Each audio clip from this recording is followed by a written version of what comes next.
Hi, everybody. I'm Malik Pancholi. I'm an actor. I'm author of The Best at It, and I'm a co-founder of Act to Change.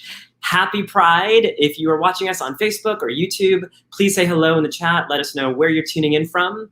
And thank you for joining us today for our Breaking Barriers in the LGBTQ plus AAPI Community Pride Convo. Shortly, I will be joined by Sherry Cola, and today we'll be talking to amazing advocates on various issues important to the LGBTQIA plus community. In this past year, we have dealt with COVID, rising hate crimes against Asian Americans, but also a change in administration. In the midst of so much turmoil in the last year, we have some things to celebrate. On his first day in office, President Biden issued an executive order to expand protections for LGBTQ people in healthcare, education, and housing to combat discrimination based on sexual orientation and gender identity. This is an expansion and interpretation of the Supreme Court ruling last year that the Civil Rights Act of 1964 protects both LGBTQ employees and LGBTQ youth in schools. But even with these wins, it is important to acknowledge and have conversations about the injustices and obstacles faced by trans youth, as well as BIPOC LGBTQ plus youth in schools today. 52 years ago this week, New York City police violently raided the Stonewall Inn, attacking drag queens, transgender people, and gay people. But this time, the community stood up in protest, and this revolution, which became Pride, was led by trans women of color. Say their names: Marsha P. Johnson, Sylvia Rivera. We owe them a great debt. We also want to take a moment to acknowledge the 5-year anniversary of the Pulse nightclub shooting, the deadliest incident of violence against the LGBTQ community in modern US history, that claimed the lives of 49 people. In 2022, the Pulse Memorial and Museum is slated to open to commemorate the lives of these individuals. Given the LGBTQ community's ongoing fight, both past and present, to amplify visibility and calls for rights, we continue to denounce the systemic oppression of LGBTQ individuals at the state level.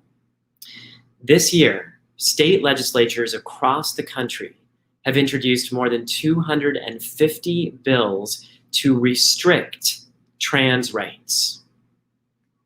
18 of these bills have already been enacted, the latest being signed into law on the first day of Pride. We will not stop fighting for our LGBTQ AAPI youth, and especially for our trans youth of color.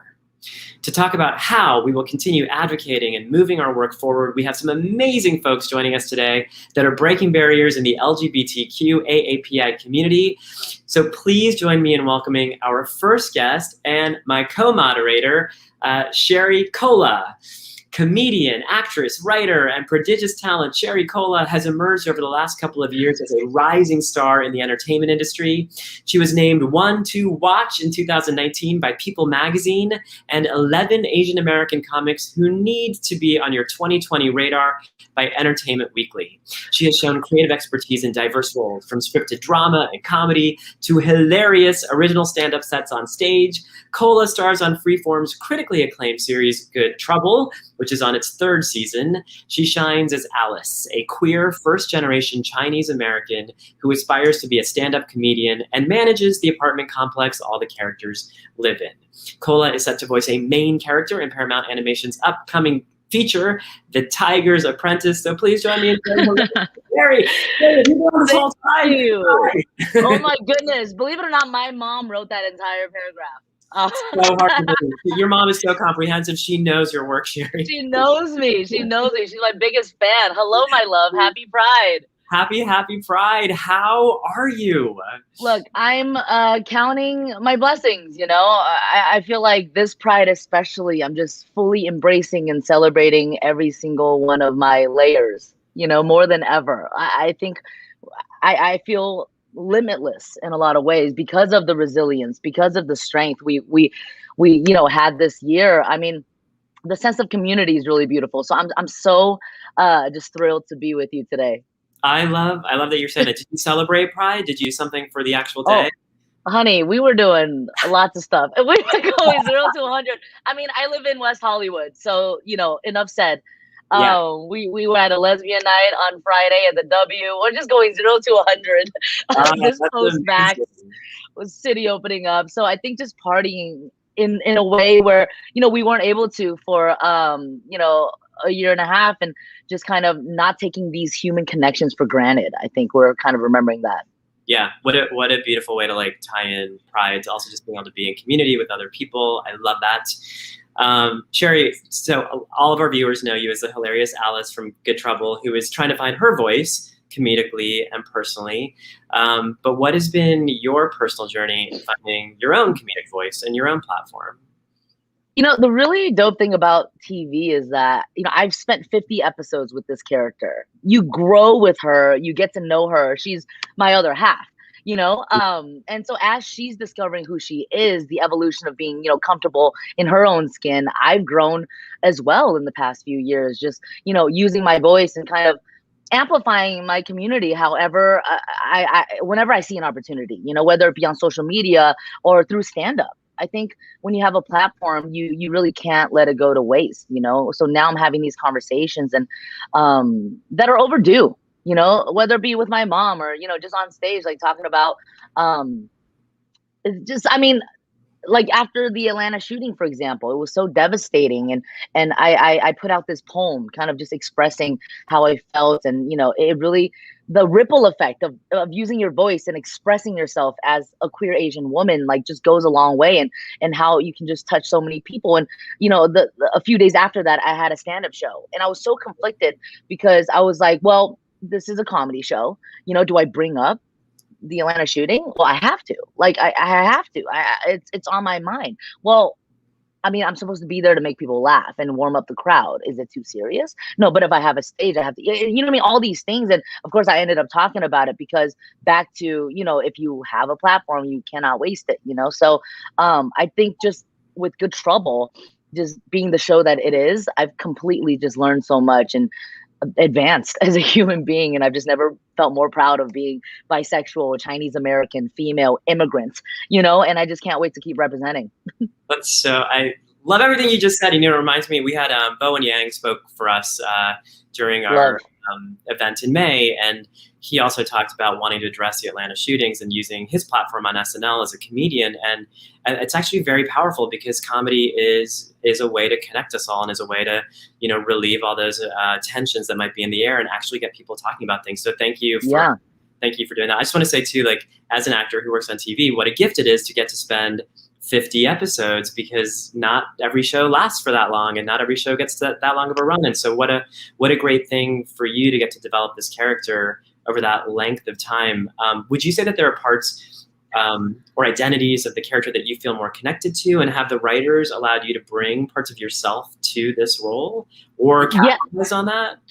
Yeah. I mean, I'm so lucky that my showrunner / producer / creator, Joanna Johnson, does, value my 2 cents and my thoughts about the character and the storylines, etc. And, before I even went to audition for it, the breakdown, it said, Asian American lesbian, not out to her parents, aspires to be a stand-up, all these things. And I'm like, oh, well, this is pretty much me, So the fact that character was even created by non-Asian people and someone wanted to see it on the screen was already extremely touching because it's been missing for so long, So of course the intersection of just queer Asian definitely, connects to me in real life.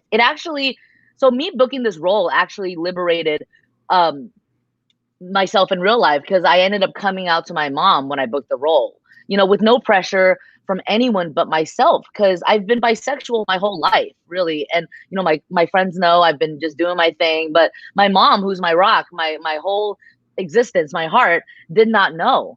And I finally sat her down, and of course it was like 45 minutes of me crying, because I figure this character is so special. It has the potential to be a role model. Like, how can I not live freely? If I'm going to portray this character, I have to be liberated.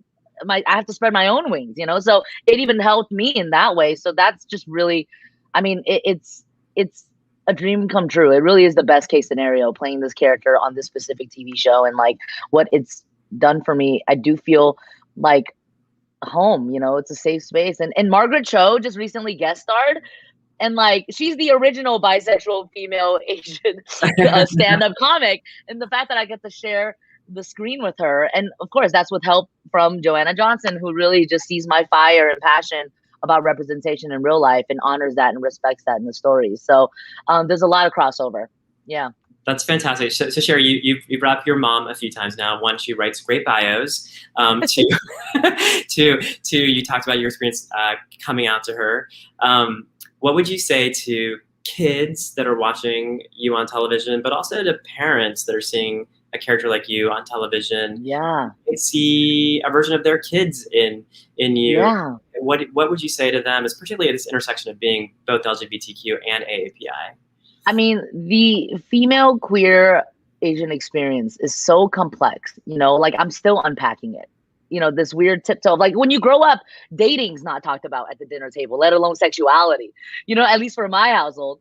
And so with storylines like this, I just hope it inspires AAPI youth, queer youth, etc., to be true to yourself and be unapologetic. I see that in Gen Z. The future is bright. Like Gen Z is with it, like, of course it's not overnight. So, trust the journey. There's a lot of people in my DMs just like thanking me for representing them, and like, they feel seen. And there is this coming out moment for my character at the end of season 1. And, she spends the entire season dodging her parents and going through bizarre lengths to hide who she is. And then she comes out finally. It's so emotional. And her parents actually knew the whole time and accept her. And it's this light at the end of the tunnel, this hope, because of course not all coming out stories are that case. It can end up very sad and heartbreaking and dark. But this version kind of shows this new option, right? Because this kind of story was not on TV when I was growing up, was not on TV when my mom was growing up in China. You know what I mean? The fact that we're exposing them now, like that, the fact that representation was so slim, especially through this narrative, it perpetuated the narrow minds, right? So now that this exists, kids can watch it and parents can watch it and be open to just, acceptance and just fully being yourself. So, I mean, I have so much to say about this, but yeah, I think, just be true to yourself. And yeah. That's perfect. And well, you're going to stick around with me, which I'm so excited about. And I think we're going to get to explore this and open it up a lot more with a bunch of our other panelists, a lot of whom are also like doing groundbreaking work on television, but also just as human beings. And so, yes. So here we go. I think we get to introduce our next guest. Yay! Yeah. Yay! Yes. All right. I'm going to hand it over to you. Okay. Wait. Also, I'm doing this one. I just love watching you speak, my love. I'm so mesmerized. I'm so enchanted. All right, y'all. So I'm excited to get into this. Actor, comedian, and writer Nick Dodani is one of the most watched emerging talents in the entertainment industry today. Dodani co-founded The Salon, a forum for South Asian American artists and executives to accelerate their creative development in TV and film through community organizing. Earlier this year, Dodani announced the inaugural Salon Mentorship Program, a year-long program that connects aspiring South Asian talents to established members of the entertainment industry. Nick, hi. Hello, honey. Hello. We're not done singing your praises. I want to say a few things about you. So Nick Dodani can also be seen in Universal's forthcoming feature adaptation of Dear Evan Hansen, based on the Tony Award-winning original stage musical. He stars as the quirky and charismatic Zahid on Netflix's Atypical, and recurred in season 2 of Netflix's Trinkets. Now we get to say, hey, Nick. Hey, Nick. Hey, Happy Pride. How has, speaking of Pride, how has Pride, how's the whole month of Pride been for you, and what have you been doing to celebrate? It's been good. I've been keeping it pretty low key this year. I feel like I've been really leaning to like the old gay energy that I have. So I haven't really done like all the Pride festivities that much this year, but I did get my nails done. Yes. Yeah. Ooh. Yes. Love. Antonio Marzino, I did them. You're always rocking it, babe. Nick, you always have the looks, honey. I gotta give you that. You always got the looks. So we want to talk about, how it's been a bit of a challenging time for our communities this past year, with the anti-Asian hate crimes and, of course, the rise of anti-trans bills, and just constantly always having to, defend our overall sense of humanity, really. Can you tell us a bit more about how you use comedy to tackle issues like homophobia and racism, and how you bring light to the intersection of being in the LGBTQ plus community and being South Asian?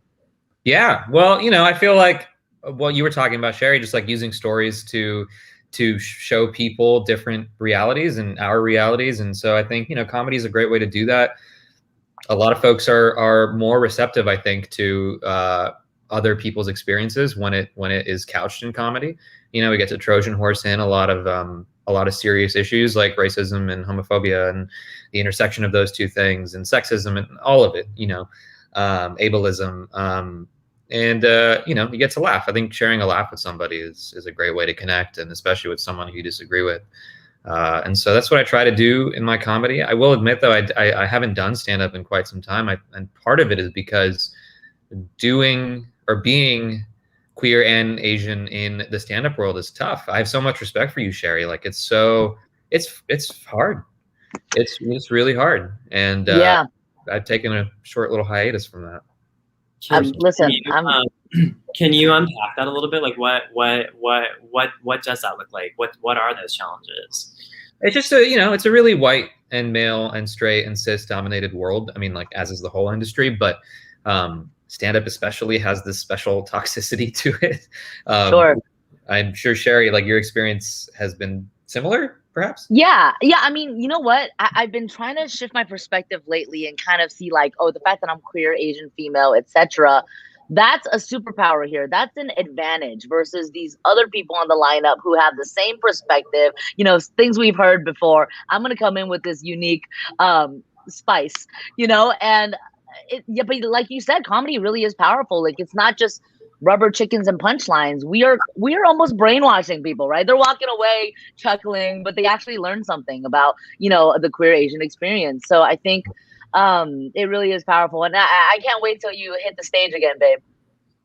I have been feeling the itch lately. I feel like now that everything's opening up, I'm like, all right, you know what, maybe I'll open that notebook, Yes. The people want it. Give the people what they want. I'm so grateful that you're talking so candidly about how challenging that world is, because I imagine there's a lot of young people who look at you and think you're so successful, you're on all these TV shows, you're in films, like, it should be like an easy world. And so I think it's so important that you're calling it out, and also, like, just really acknowledging how we've seen this, I think, over many years with especially with female stand-ups that are very, very successful talking about it. But it's really interesting to hear it from this perspective, because I don't think there are that many queer stand-ups of color who are talking about how challenging that experience is. So I appreciate that you brought that out. Yeah, it's tough.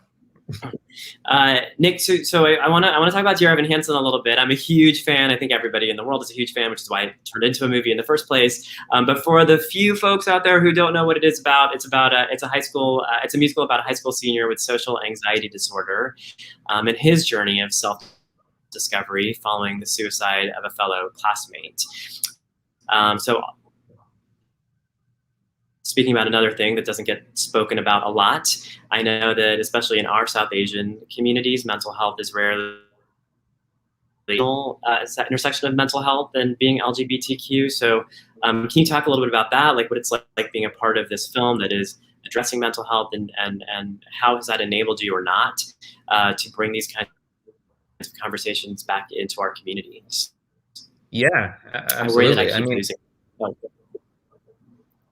I think the film, the film really explores anxiety, depression, medication, suicide. Like, it really kind of tackles all of the stuff head on, and it does so in a way that is really nuanced, which is cool. And I think I'm excited to see how it's received, because I know the musical had its audience, but of course, theater is not super accessible to a lot of people, especially like the young people who might be the most like at risk of suicide or struggling with depression or anxiety. So I'm excited to see how it is received.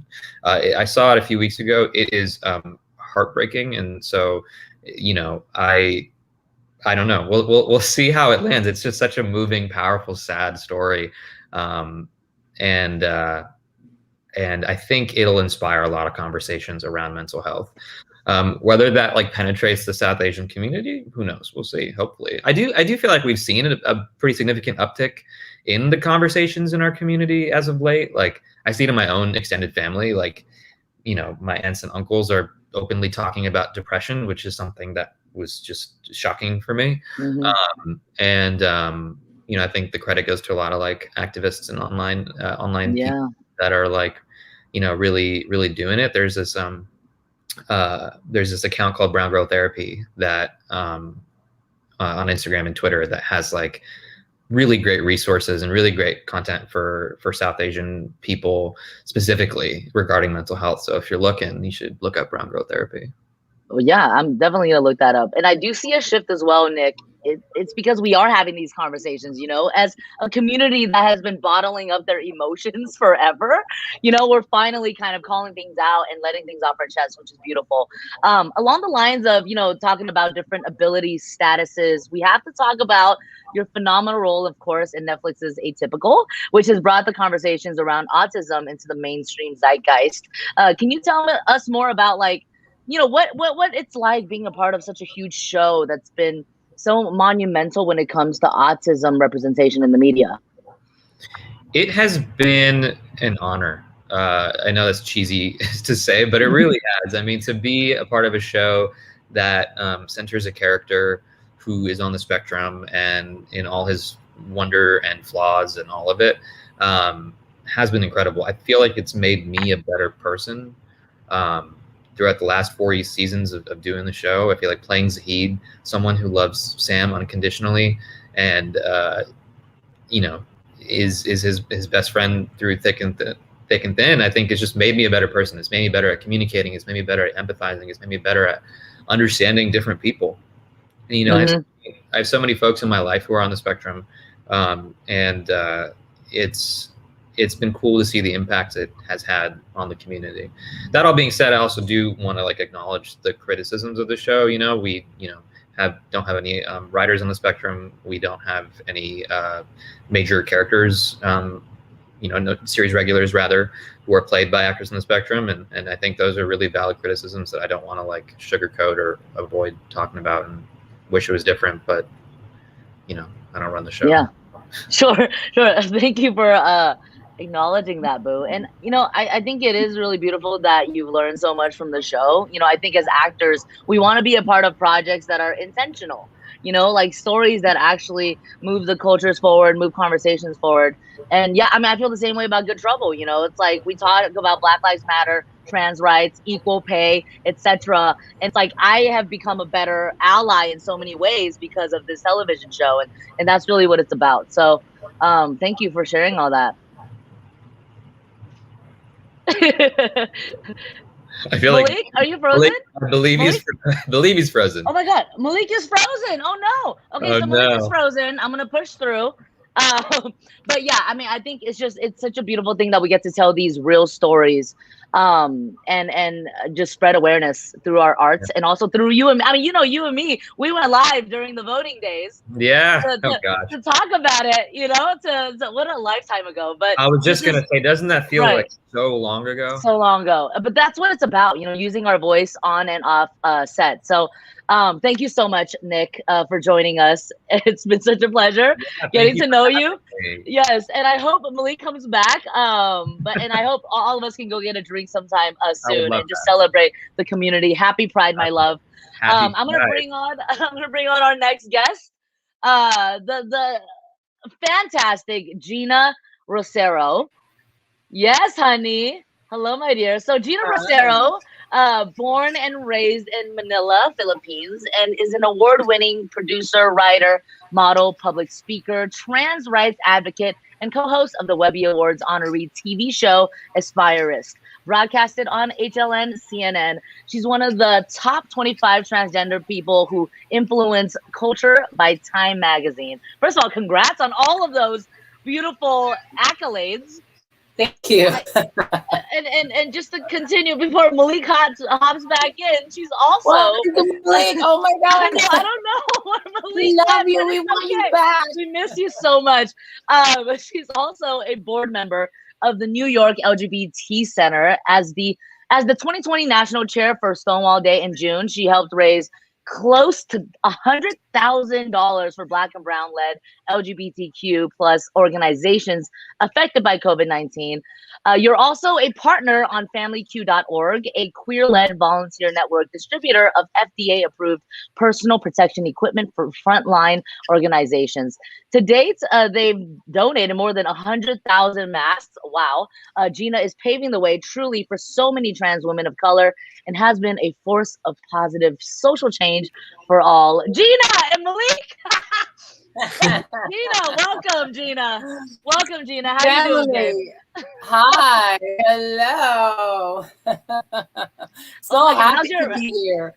Listen, let me say at the beginning, I was listening to some of the conversations earlier, and then Nick was saying, like, I got my nails done. This is my pride. Check out my nails. This is my pride.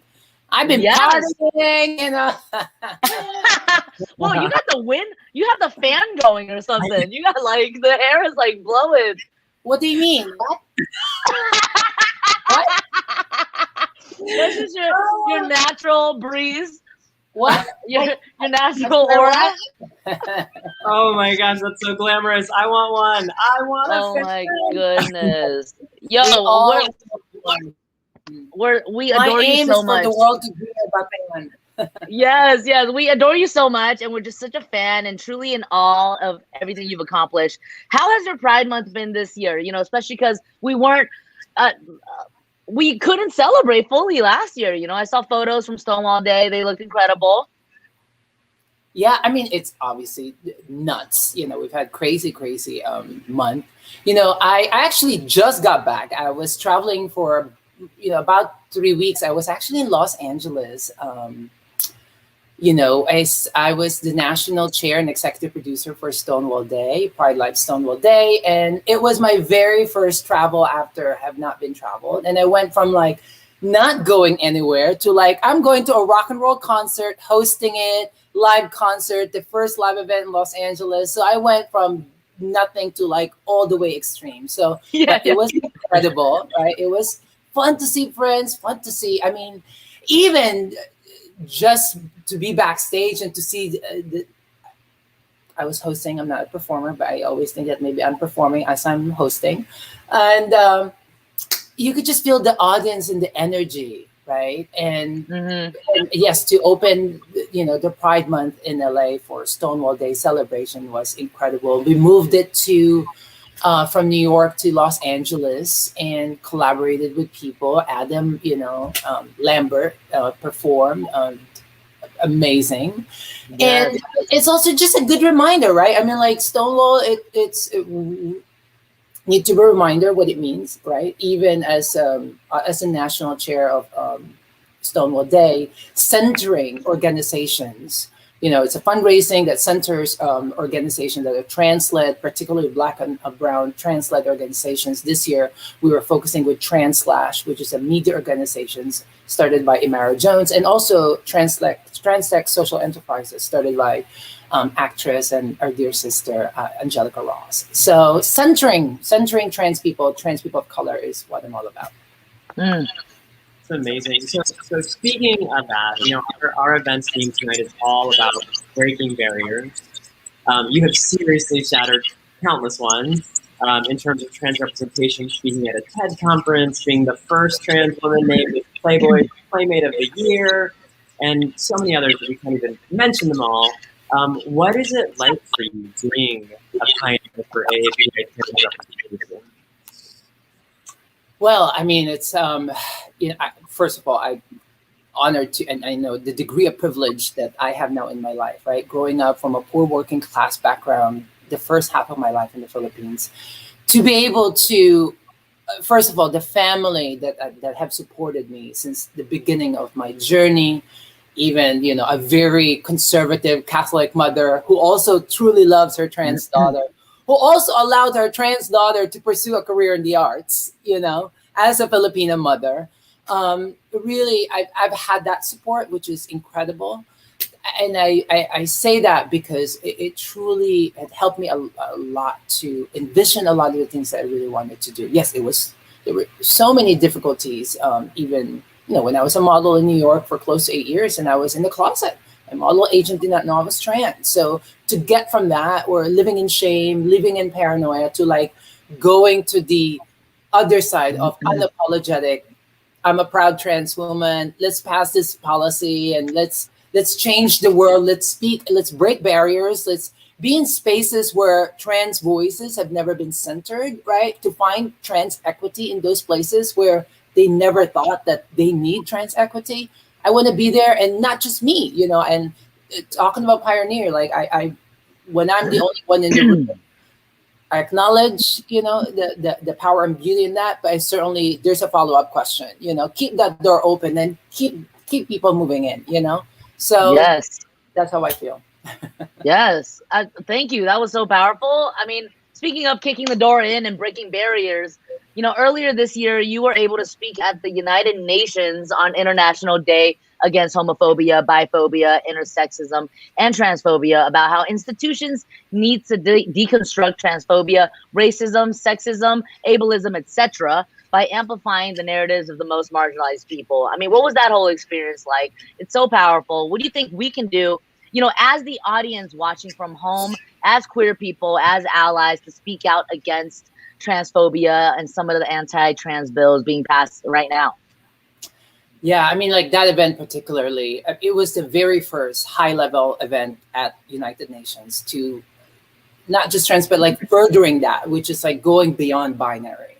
And I think obviously that's something to commend at such a, this big system as United Nations. And to be to speak about me as an immigrant, as a trans Filipina, as a, as many of those intersections in my life, and to again center that, it was an incredible honor. And I think we need more of that, especially as what you mentioned, Sherry, about what's happening right now on the attack on trans youth, on a community that's already so vulnerable, right? To attack them, notions of them just wanting to play, just wanting to be themselves, completely blocking them at the very beginning of their life, where it's all about should be fun and exploring and these formative years, right? As anybody should be able to relate to that, right? Especially knowing, as I mentioned, the already a marginalized community.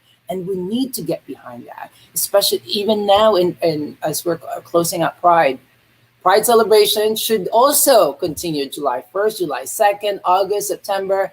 It's those intersections that we're all talking about, right? And again, we shouldn't forget Pride is started by trans women of color, right? In already a critique on sometimes an LGBT movement and LGBT Pride celebrations that center cis people, right? Only cis people, a particular set of identities. This is why we need to get behind that. I mean, these bills that we're seeing that's being implemented, the reason why it's happening, because they know that the trans community, perhaps, yes, we have allies, yes, we have accomplices, but there's that political power that cis people and the people that they call themselves ally really should get behind quickly. And in a way, in the most radical way, because lives, I'm not being, lives are at stake. That's the truth about it. And all these bills that's being passed. I mean, there's like there's so many things we can dig into here.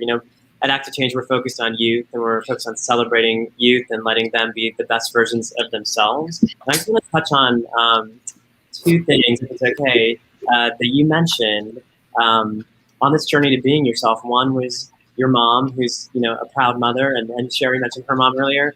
But also you talked about being closeted in your profession too. And so for young people out there who might be struggling with coming out, can you talk a little bit about what that experience was like for you and how you did it, where you found the courage to do that, and how you approached it?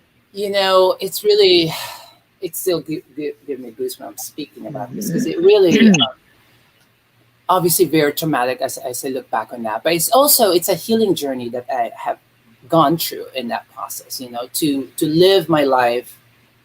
First of all, it's sometimes I look back. It's like, why did I choose fashion modeling and advertising to hide? You know, to be hiding right in the most visible way. But also at the same time, you know, those difficulties have led me to be the person that I am today. I certainly remember being, you know, read as a very particular person that's not my most authentic self.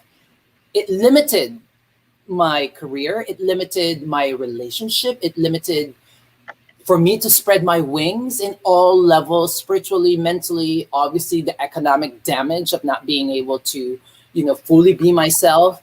I was saying no to a lot of jobs because somebody might find out maybe the job is too big. You know, it's not a great position to be in. But I'm saying this right now because I've gone through it, and hopefully people don't have to go through it. But once I've gotten over it, my life is completely changed. You know, I went from, again, unapologetic as I am, because this is the beauty of truly being yourself. These things that you mentioned, Sherry, Malik, it's because of me being truthful as myself. People saw that. President Obama's State Department saw that, inviting me to speak at the White House, United Nations, all those places, because people want to see the truth. And I've been in a way meditating a lot about this, because trans people truly, I'm so proud as a trans woman and that experiences that I've gone through, because I am living my truth. And I think that's what trans people do to people, is that we show you what it truly means to be yourself, right? Despite what society says, despite what all these bills are saying, despite all the legislative action that they're going to go and attack us with, we are ourselves. Wow. Yeah. Thank you. Yeah. I also just, you know, want to say, like, what you're talking about like the exhaustion of having to hide, you know?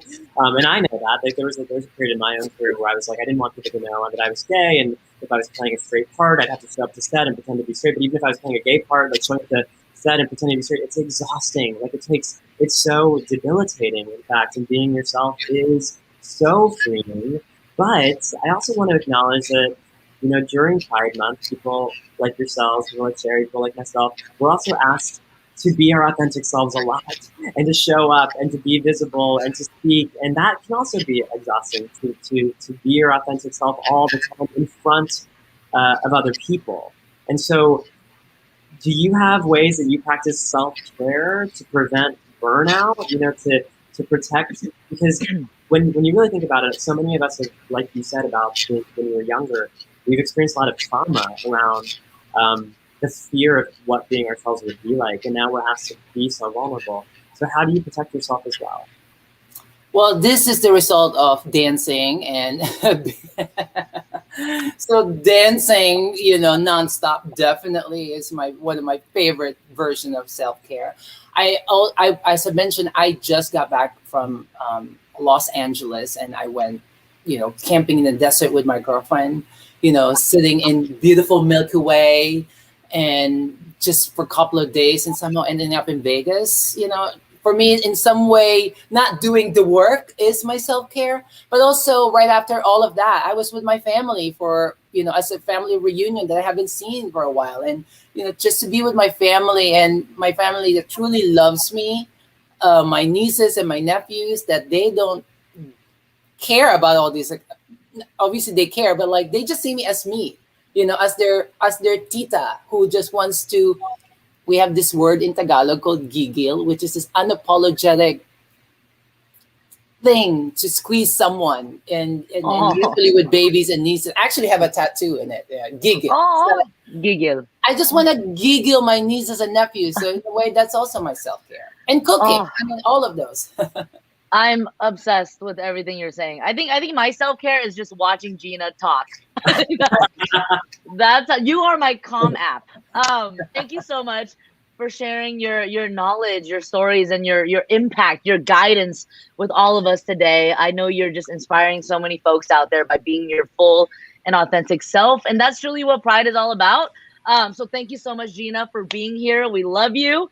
Let's bring out our final guest of the night, y'all. Thank you, Gina. Mwah.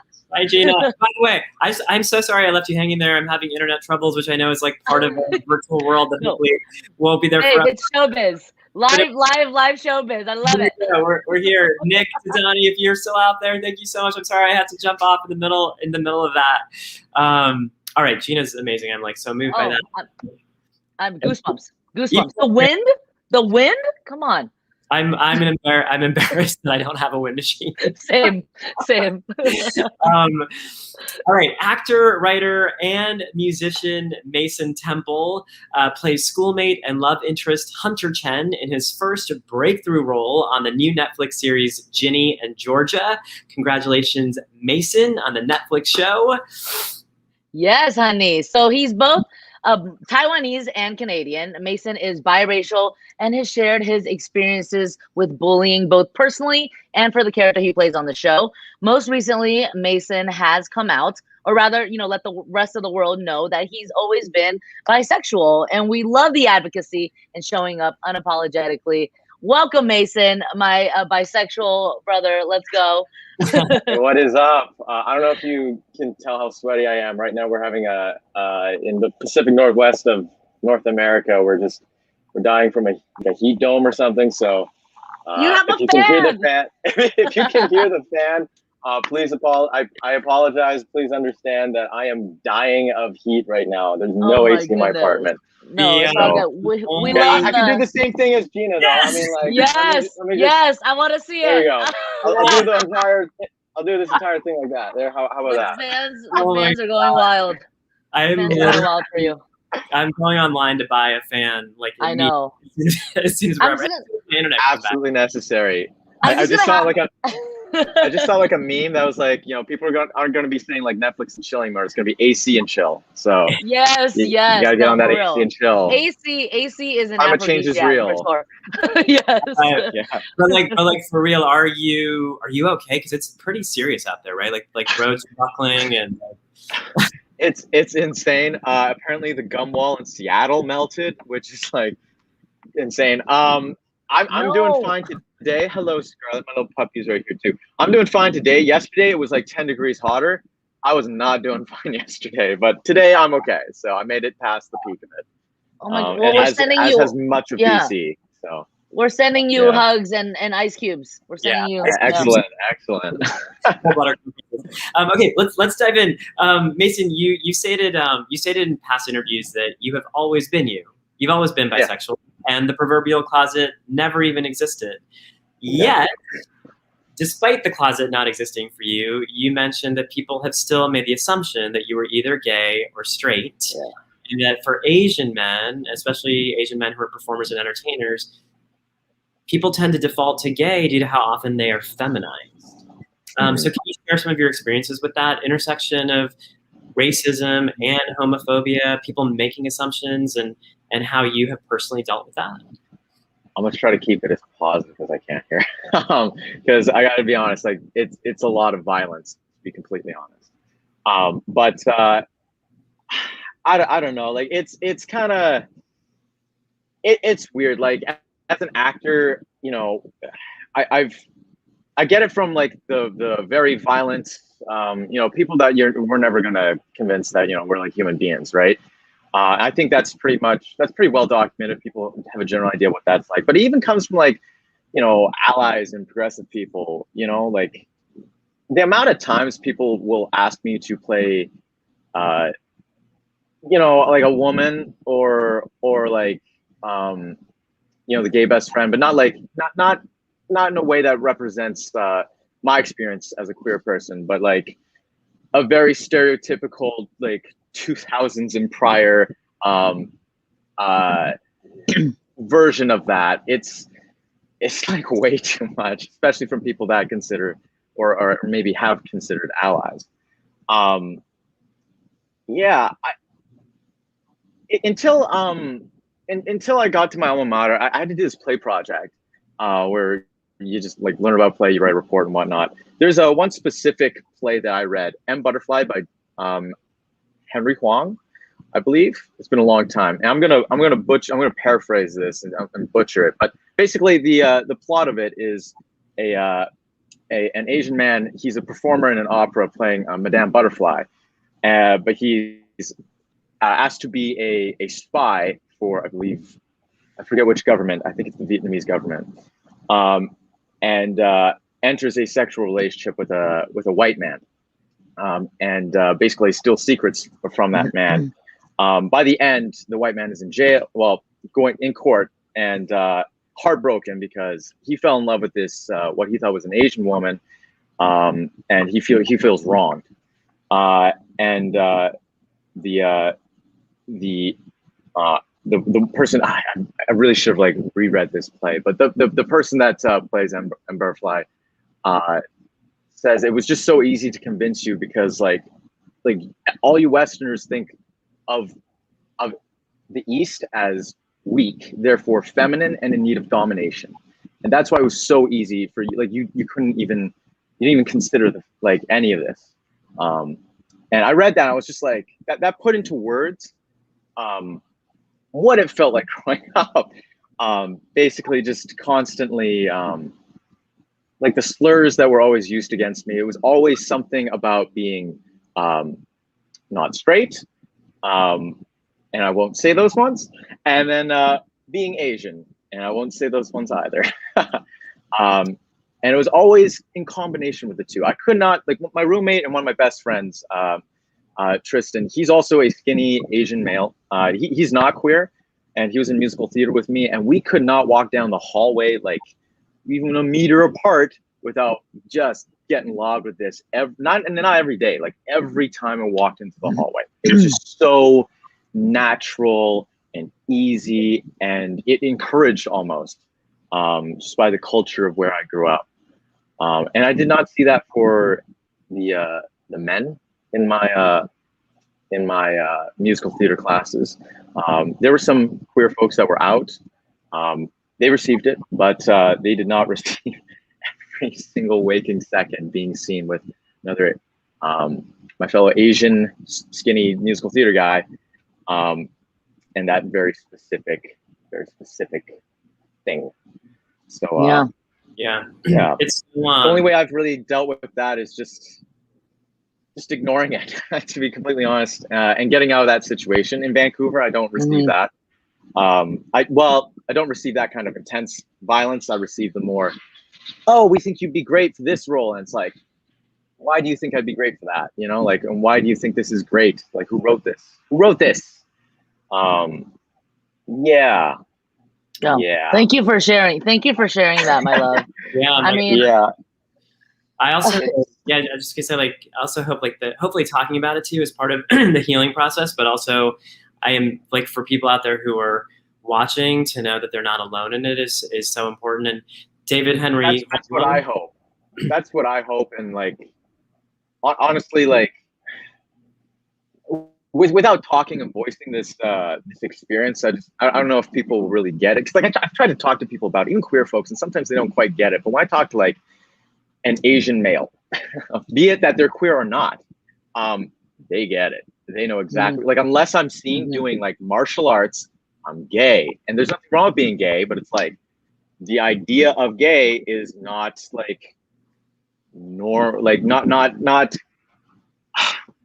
as diverse as what it actually means. You know what I mean? It's just this. It's a stereotype.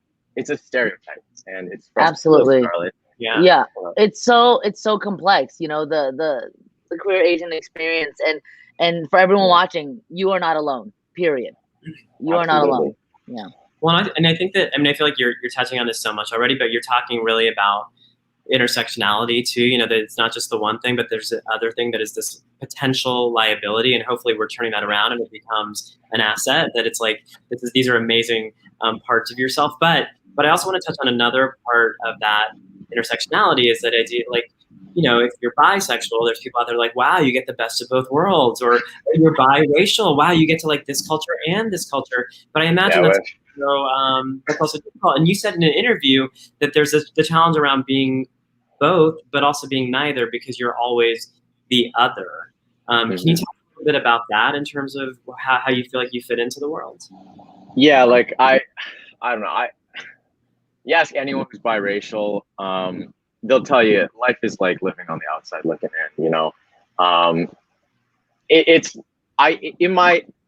in my experience, I do get the best of both worlds. You know, I grew up with like some amazing food. You know, I didn't have to eat fish and chips or whatever my dad, who's white, ate growing up. You know, like mashed potatoes every day or something. Like I got Asian food is the bomb. Like I don't know. Like just saying that. I got to grow Preach. up with that. Preach.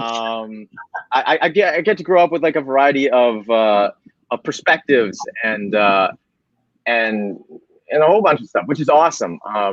But at the same time, like there's this weird tribalistic thing, I guess, that humans have that plenty of biracial people are like, you know, we've experienced and like as products of multiculturalism kind of don't really get, where it's like I'm like 50% you, like why, like it's not cool to exclude anyone, but like I'm literally like 50% you, and I am fit. Like basically people will be like, oh, but you're blank, and they'll use that to exclude you. And that comes from not just the the white side of my heritage or my experience, but like when I go back to Taiwan, people will be like, oh, you listen to the Taiwan ren. And it's like I don't get it, because like I'm literally just as Taiwanese as I am like white, Celtic, whatever, British mutt. So like I just don't, it doesn't make sense. And that's the experience for plenty of biracial people. In regards to bisexuality, I mean, I didn't really come out, but okay, like we can call that coming out. In my opinion, I just clarified for our heteronormative culture, because I think it's ridiculous that I gotta even tell people what I do with my penis. But like that's like, whatever. I'm bi, and when I said that and came out to advocate for like pride and pride, I received so many like DMs from people that were like, you should respect people that don't support LGBT. And I'm like, do you not know that I'm the B in the LGBT? Like, why are you talking to me like I'm not a part of this? Like, you're saying you don't respect me. Why would I respect you? You know what I mean? It's bizarre because like on one hand, like I straight pass very easily. And well, I straight passed very easily in Vancouver. I did not growing up where I did. I straight passed very easily, and I guess like there's a privilege in that. But at the same time, like I'll still get from people like, well, do you really like? Are you really that gay though? And it's like, what's the meter here? Like, what's the meter here? Right. You know, like why do I gotta prove like? I don't know. I had to explain it with one person, like, okay, I haven't like slept with a man, for example, and they're like, are you really like, are you gay? Like, are you really one of us? And it's like, okay, well, have you ever been shot in the foot? And they're like, no. Would you like to be shot in the foot? No. Well, how do you know if you wouldn't like to be shot in the foot if you haven't been shot in the foot? Nice. It's just when you're biracial, when you're bisexual, it's like you're in these in between worlds, and people want you to like pick a camp. It's like my camp is in between. Right.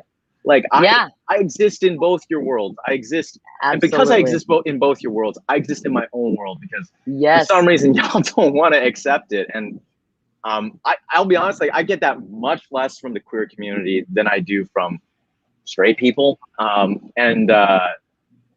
Well, when it comes to the racial part, depends where I am. In Vancouver, I can generally exist as who I am. In Toronto, I assume in LA, but in more homogenous communities, so like Taiwan in general, Asia at large. Yeah, I totally feel you on that.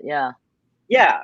Like even like in Asia, there's this whole thing when it's like if you're like a CBC or an ABC, American-born Chinese. There's still that exclusion where it's like, oh no, but you're not really Chinese or Asian or whatever. Yeah. Also, Asian people are just so blunt, especially the aunties and uncles. They're just so blunt. Oh yeah. But that extends to many other problematic things, but certainly identity as one. Too much to unpack. But truly, I think because being bisexual as well, I think we're just done being defined by others. You know what I mean? And Exactly. Same we thing with wanna, being biracial. yeah, Like, yes, we just want to it's live like, as a whole human.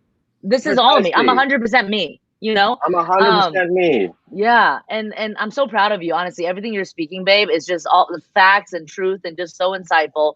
I want to get to Ginny and Georgia for a second. So your character, Hunter, there's so many crossovers and overlaps between Mason and Hunter, you know, with your personal experiences and what's happening on screen. And just with this whole entire year and a half of just heaviness and also trying to, you know, see the light. How do you cope during this time? You know, do you have any advice for folks who are maybe, you know, kind of going through what you're going through as well, and just you know, with trauma and all these types of just, you know, figuring out who you are, etc. How do you cope with dealing with all of it? I'd say at the start of the pandemic, I was not coping well. I was the increase of racialized violence, that was really hard. I didn't receive a whole ton of it. I did receive it, but it brought back a lot, which was very difficult. But what I did to cope, I don't know. I put a lot of that energy into activism, along with the BLM movements that were happening last year. I put that energy into honestly eating way too much on Uber Eats. I never stress ate before in my life, but I definitely did. I need to curb that habit. That was not good. I put that energy into like my friends and my community, even though like I couldn't be with them. I worked on I don't know. I worked on like really investing in those relationships, and also investing in myself. I was able to do some very needed therapy at the top of the pandemic. I'd already started actually after I filmed Ginny and Georgia. I just finally had a moment in my life where wasn't living in poverty. So it's like, okay, I can afford to do this now. I didn't have immediate results, but I'd say like a year since I started. Actually, oh geez, it's June now. It's a year since I ended. I don't know. I feel like I'm just a generally much healthier, less toxic person. I love that. That's beautiful. And I don't know. Like I also put it into writing. Sarah Lampert, the creator of G&G, when we met in person, like the folks, the showrunners, Deborah and Deb. She hates it when she gets called Deborah. The showrunner Deb and Sarah wanted to get to know me because I'm just some bum they picked out of Vancouver. Everyone else like Toronto or LA talent. They wanted to know my story, so I told them, and they're like, "Whoa, you come from a weird place in Canada." And I'm like, "Yeah, I do." Sarah encouraged me to write my story, so like I wrote a pilot, and I'm still working on it. I'm back at school working on writing because, yeah, I just like it's interesting having people actually care about your journey and like hearing other people like you know relate to it. It's interesting. It's powerful, and it's like, okay, well, I'm in a unique position where, you know, people recognize me on the street now. So I guess I have some sort of at least my foot's in the door. Maybe I can tell some stories that like you'd never hear from Steve. Yes, I can't wait. You know, I can't wait. I can't wait. White guy, you know. Yeah, like, yeah. Maybe you can hear a very diverse, interesting, weird story from a biracial, bisexual kid that grew up in the middle of nowhere, Canada. Yes, I want to see that. I want to see that. Basically, yeah. Netflix. Yes. Mason, Green light. You touched on so many things that I feel like, you know, we're trying so hard to like impress upon young people at Act to Change that I'm just so glad that you talked about them. I mean, you talked about like community and how that helped you through all this, but you also talked about professional help, which I know Nick mentioned before my internet cut out, but like that there are ways for people to find access to that, which is so important, but also storytelling. You know, whether or not it's about getting your story turned into a television series, which like, let's hope that happens, but also just like a young person who's struggling, having the courage to actually tell their story to another person is so healing, but also is so powerful. Like just what you've done today will have ripple effects on the young people who are watching. I wish we could like another hour with you, but I know. unfortunately we're running out of time here, so I have to Oh, say goodbye. But thank you so much, and thank you, love. So powerful, and congrats on everything. So powerful, truly. yeah, Thank yeah. you. Thank you so much for being here, Mason. Oh, My gosh! Wow, this day, right? My lord. I'm just shook to the core with passion and representation and just inspiration. I mean, wow. Yeah, so much authenticity and vulnerability. It's been incredible. Mm. Wait, so before we wrap up, we actually have a special message from one of my very close friends and one of Act to Change's advisory council members, Tan France. We are relaunching Homeroom with Tan this summer, and we want to share a short message from him with all of you. So here we go. I think we have a little video. Hello, beauty and fashion lovers. My name is Tan France. I'm an international stylist, host of Queer Eye and Next in Fashion, and a member of Act to Change's Advisory Council. And let me tell you, I could not be more excited to kick off today's AAPI Beauty and Fashion Fest. In honor of Asian American and Pacific Islander heritage, I'm proud to join you all in supporting Act to Change in this event and highlighting the importance our cultures have had on our lives and the industries we work in. Today is a day to celebrate all AAPI cultures. Listen in on leaders getting candid about their careers and lived experiences and learning some fun tips and tricks about beauty and fashion along the way. As someone of South Asian descent, I was first introduced to fashion by my grandfather, who owned a factory that made garments that I simply loved. I think that might have been a message from Tan from a different event. But I can fill in the blanks. By the way, I was half expecting him to have a fan and his hair to be blowing. Yeah. But that was the wrong video. But we are relaunching Homeroom with Tan. It's an amazing series where Tan France will come to your middle school or high school and visit with you and talk about racism and bullying. You have to apply to be, you have to nominate your school, and then you have to meet certain criteria to win a visit with Tan France. So please check out more information on it at act2change.org. Very cool. Very cool. Social media, on Instagram, Twitter, Facebook, and all those places, and you will find information about that. Okay, all right. So I'm so sorry we don't have the right video for you guys. I was blown away today. I cannot express enough gratitude and appreciation for Nick Dodani, Gina Rosero, Mason Temple for spending time with us this evening. I'm so grateful to be in community with all of you. I'm inspired by each and every one of you. I really couldn't think a better way to wrap up Pride Month. And I want to say a huge thank you to my fellow moderator, Sherry Cola.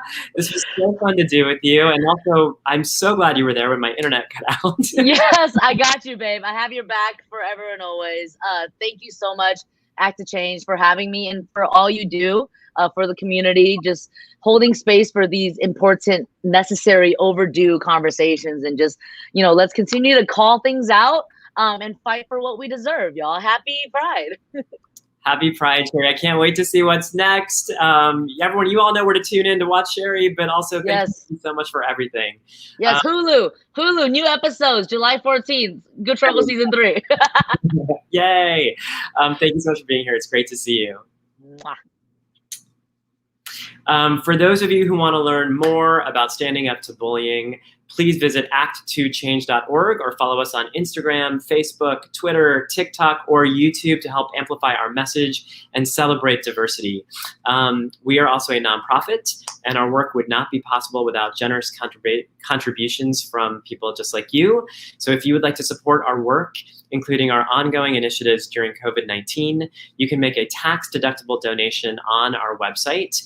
We also encourage you to check out Solidarity Resources that showcases a list of organizations that are also fighting for racial and social justice, just as we are. I want to close by sharing a quote by artist Micah Bezant from their now very iconic poster of Marsha P. Johnson. No pride for some of us without liberation for all of us. Let's keep working together. Thank you again, Sherry, Nick, Gina, and Mason. Please follow them on social media so that you can stay in touch with them. Together, we can put an end to bullying and hate. Happy Pride, everyone.